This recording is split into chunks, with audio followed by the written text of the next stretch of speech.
and welcome to the Morningstar series Market Reaction. I'm Emma Wall and I'm joined today by Mike Bell, Global Market Strategist for JP Morgan. Hi Mike. Hi. So Japan announced some shock monetary policy last week. What happened?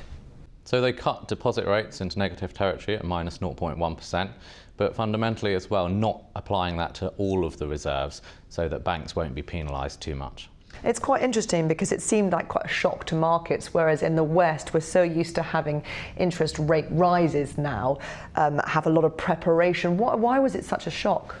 I think the markets had expected the Bank of Japan to ease further back in October, perhaps by increasing the quantitative easing programme, and therefore the Bank of Japan had lost some credibility in the market's mind. Therefore, they wanted to regain that credibility in the face of falling inflation expectations, and that's why you saw the easing. I think the real surprise was in the method of easing. Rather than expanding QE, they actually cut deposit rates into negative territory following the ECB's lead. Of course, that is something that's completely different from what's going on in the US and indeed probably this year or maybe next year in the UK. How does this difference affect global markets and indeed investors? Well, I think the key implication on the currency is that it means that the yen is unlikely to strengthen as much as it might otherwise have done.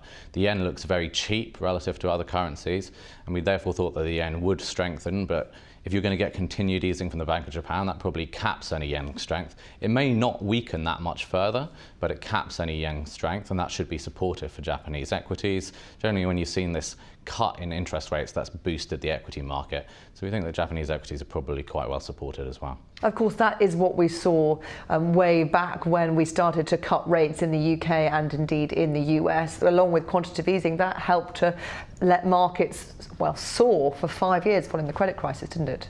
Yeah, I think the impact this time around is going to be slightly less strong than that. It's not the full bazooka of a QE package that you've seen in past times, but nevertheless, it should sort of prevent severe falls in markets, kind of act as a bit of a backstop rather than really putting a sort of rocket behind the market. And what are the global implications? You've said there that it's positive for those investing in Japanese equities because it'll stop the yen from rising too far. Is Japan a significant enough player to have an impact globally when it makes a decision like this?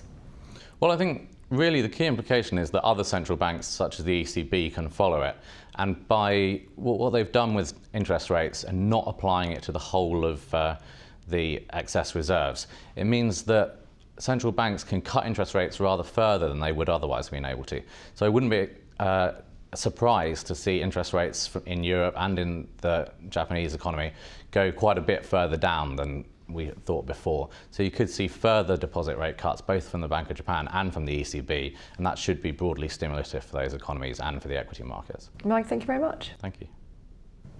This is Emma Wall for Morningstar. Thank you for watching.